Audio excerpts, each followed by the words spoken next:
I'm Presian Burroughs. I teach New Testament at United Theological Seminary, and I study Paul especially, and I love to look at the ways in which the New Testament speaks to our relationship to creation and how we can be better stewards of creation. Practicing with Paul was written in honor of Susan Eastman. Susan Eastman is a model of doing rigorous biblical studies and thinking about how this impacts actual lived experience for Christians. And that kind of flows out of her background. She was a priest in the Episcopal Church for 20 years before she did her doctoral degree and then became a professor at Duke. And I wanted to honor her and her work. And so I came up with this idea and talked to different of her colleagues, friends that she's been in conversation with, people who she's learned from, that who've learned from her, as well as her former students. And I was able to pull together this great collection of people who wanted to contribute and could speak to the ways in which biblical studies or theology could speak to practical issues. So, for example, John Barclay takes the rigorous research that he has done on gift and grace in the letters of Paul and speaks to how those ideas of giving set up an interesting model for how churches can be in relationship with people who seem to be financially in great need, but still have so much to offer the church, and to be in solidarity and on a more level playing field with them.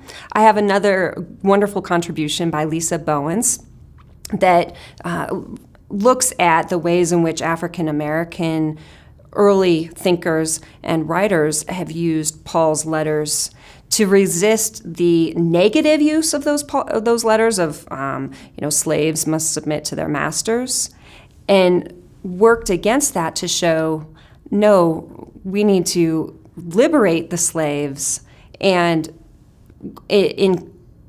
be in a community of equality that allows for husbands to care for their wives.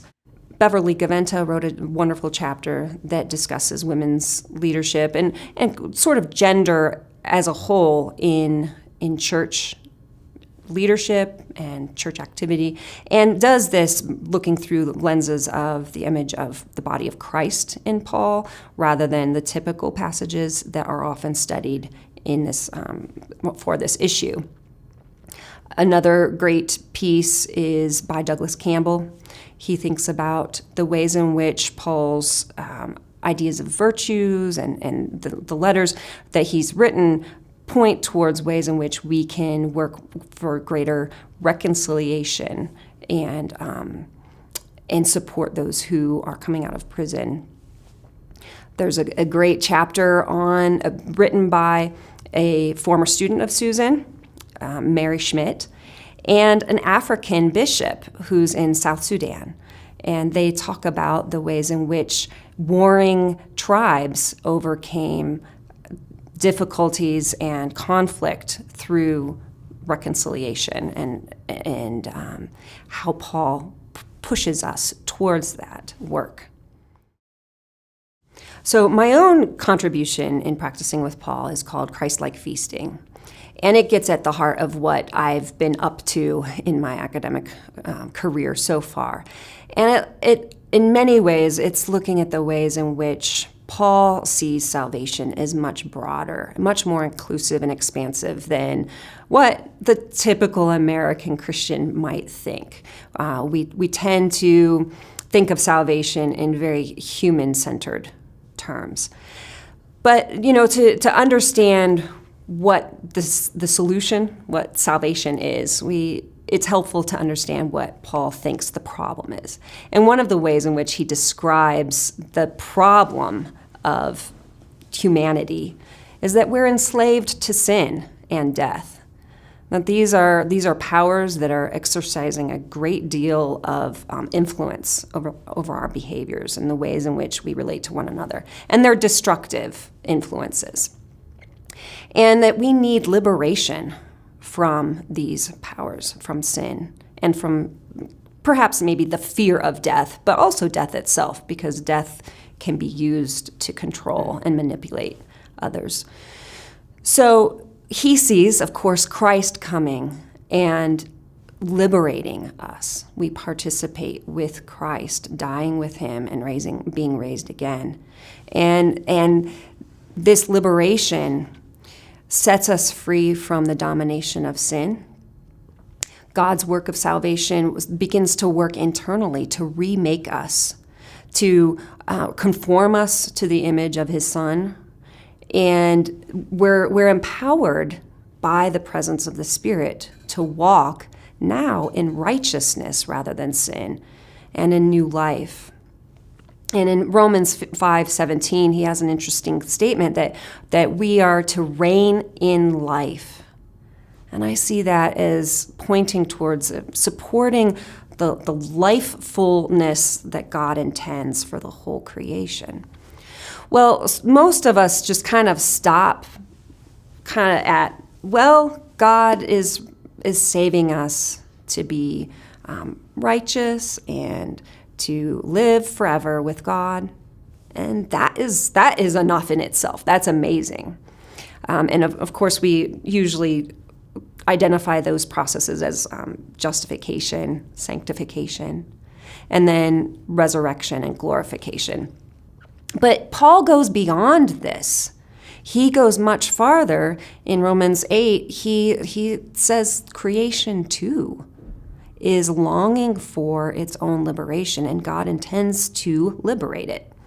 Well, what's the problem with creation? The NRSV says it's in bondage to decay. Well, that word bondage could very well be translated slavery, and it's the same word that Paul uses earlier to describe our slavery, human slavery. So there's a solidarity of slavery happening, but creation slavery is a slavery to bondage, to decay. But that word sounds too passive. It's the Greek underlying Greek word it's not only decomposition after you die, but it's also an active destruction. It includes that as well. So creation is enslaved to destruction, is how I understand it. And it's longing for liberation. Creation was also subjected to frustration or futility. But it was subjected in hope. And this, I think, is getting at two different agents behind this subjection that Paul has in mind here, possibly that God initially subjected creation to human dominion for good purposes. But as humans became deformed and were enslaved to sin, that human dominion subjected creation to frustration. And it's a frustration of not being able to flourish, not be able to carry out its God-given commission the way God had initiated in Genesis 1, especially.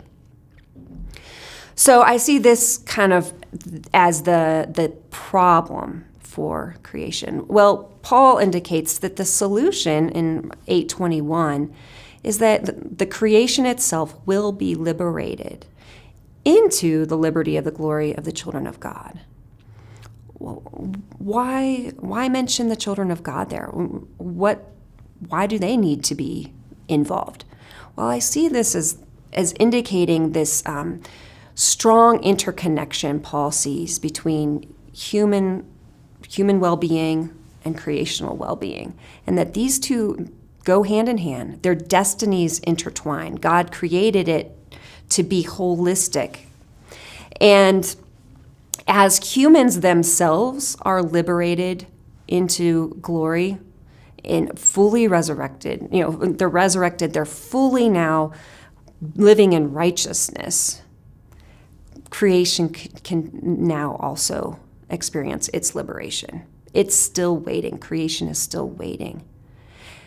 So what does that mean for us? Maybe God has this great expansive vision that it's not just humans that are being saved and liberated, but it's creation too that's being liberated. Do we just sit on our hands and do nothing? Well, if we think about how Paul reflected on the grace that came through Jesus Christ in chapter 6, he says, okay, so we have this grace. Do we continue in sin? No, that's not what we're supposed to do. And so I would suggest that because God has already started this process of liberation and intends to complete this process of liberation, we get on board and we line up our lives to encourage, to support the flourishing and well-being of as many of God's creatures as we possibly can, and to eliminate or decrease the amount of destruction that we bring to creation. So if we think about this vision of God working to liberate the whole creation, we start to recognize ways in which our human activity day to day is working at cross purposes with what God's doing in the world. And this is hard stuff. This is hard stuff to change in a systemic way. At me as an individual, I can't change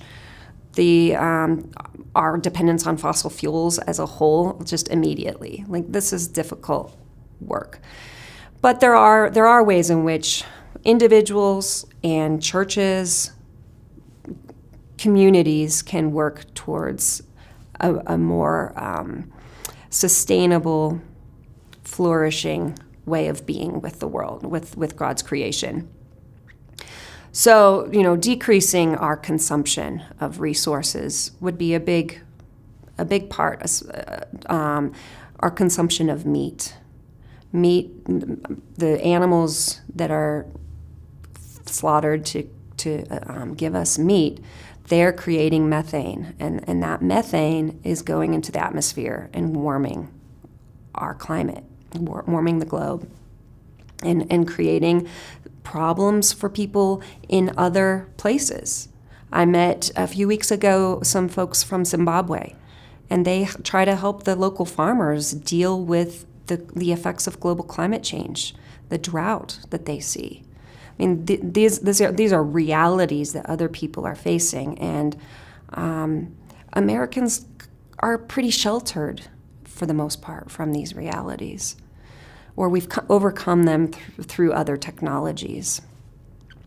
And in Romans 14, Paul fleshes out ways in which he would deal with an ecclesial problem of divisions over what to eat, but he kind of gives us a little principle. Do not destroy those for whom Christ died by your eating.